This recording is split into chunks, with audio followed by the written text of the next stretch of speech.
Okay, this is going to be part 2 of the movie Encanto, my spiritual spin on 3 major parts. This is part 2. Okay, so getting right into it. This part. Y'all already know I'm bothered. Bruno was in the walls the entire time. Poor baby. And I wanted to say too, in the last video, I was not saying Mirabel's name properly. I was saying Mirabel. It's Mirabel. Okay.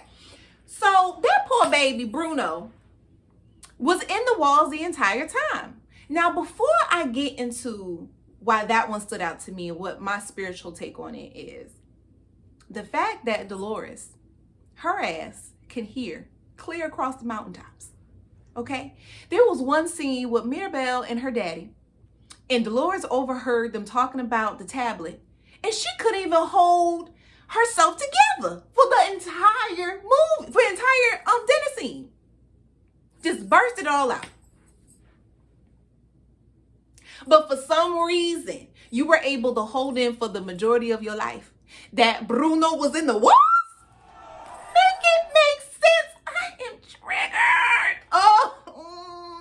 Oh my God. You pick and choose what secrets you want to hold on to, and then act like you just, I just can't let it go. Girl, accept responsibility. Accept responsibility.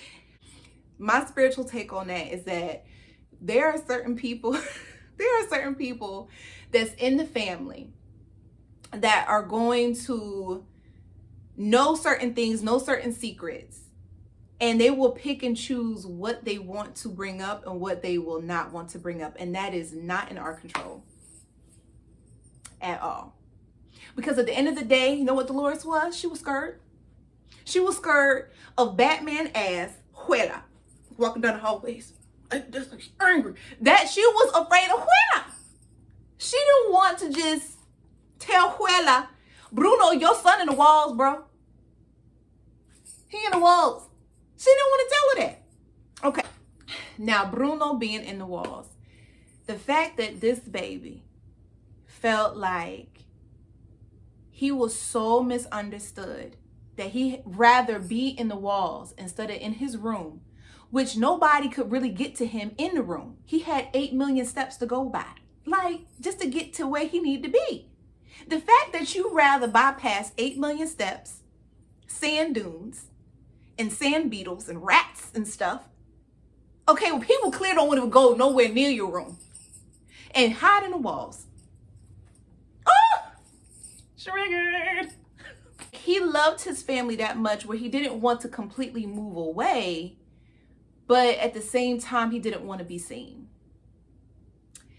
And the fact that his family, they used him, including Juela.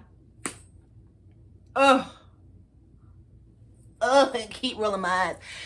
Juela used him to know certain things that would come and ask him. If it wasn't something that they wanted to hear, they basically demonized him for it. And I can relate to that. Because when you have certain things that you may know spiritually, or even if you don't have spiritual gifts and you're just more of a person where you're like, you observe something about your family members or friends and they ask you for your opinion because you're a straight shooter, and you tell them, and it's not necessarily what you want to hear, and it kind of make you an outcast of your family unit or even the friends that you used to have, it's painful. It's painful. So seeing Bruno in the walls, making puppet shows with the doggone rats.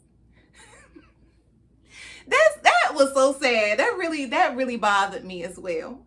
They had him looking like a whole, like, just demon man. Just looking crazy. And he wasn't. They the ones who was crazy. They the ones who responded crazy to his visions.